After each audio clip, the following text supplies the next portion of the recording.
Kim az aprólékos munkamestere, Chris mintája azonban még neki is komoly kihívást jelent. Nagyon megfogtak a rajzok, amelyeket Chris behozott. Az egész kompozíció tökéletes vonalvezetésű. Elképzelése szerint a legnagyobb virág kerülne a vállára, majd ezt venné körül a többi kisebb virág. Szerintem ez nagyon szépen fog mutatni az emberi testen.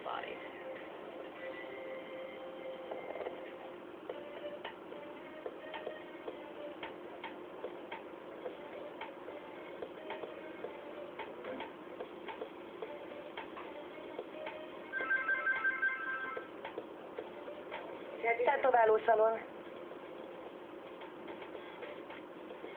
Sajnálom, Hannah elutazott Chicagóba. Kérem, hívjon vissza minket pár nap múlva, akkor talán többet tudunk mondani. Köszönöm, és elnézést a kellemetlenségért. Viszont. Mindenki Hannah-t keresi. Nem elég, hogy falaznunk kell neki, kezdjük elveszíteni a vendégeinket. Tetoválószalon. Közben megérkezett Chris és Carmela, hogy megnézzék Kim munkáját. Sziasztok, sziasztok! Gyertek, üljetek le! Te jó Isten! Nos, így néz neki. Ez megy itt a válladra. Igen. Ide előre. Állati jó lett. Most próbálj meg lazítani, eresd le a könyöködet.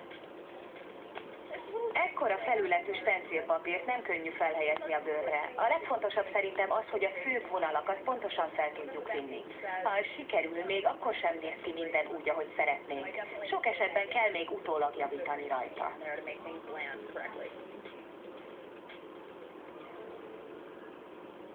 Kész vagy? Igen.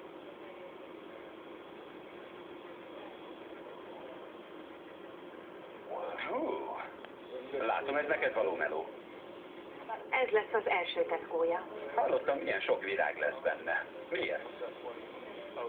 Mindegyik virág egy olyan nőt jelképez, aki segítette az utamat életem során. Tényleg? Igen. Na, ehhez mit szólsz? Milyen az édesanyám, az unokatestvéreim, a nagymamám, a barátnőm. Én meg egy nőcsábásznak néztelek.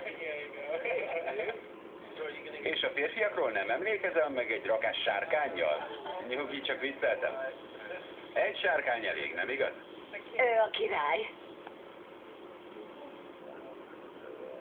Chrisnek egy kicsit fájt a művelet. Tudtuk, hogy nagy munka lesz, ezért úgy döntöttünk, hogy 2 részletben csináljuk meg.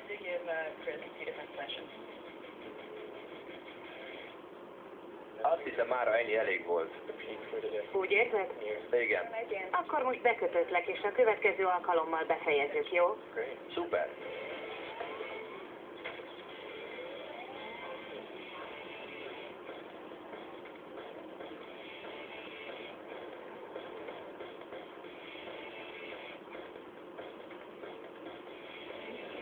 John őrült ötlettel kereste meg a szalonunkat, amelyet Cory fog elkészíteni. Sziasztok! Hello, Hocsmin! Szeretnék tetováltatni. Cory, Igen? letennéd az ecsetet, és ide jönnél egy pillanatra? Már jövök is. Miről van szó? Egy olyan tetkót szeretnék, amelyiken egy holló repül bele a tűzbe. Holló repül bele a tűzbe? Már van egy olyan, amelyiken egy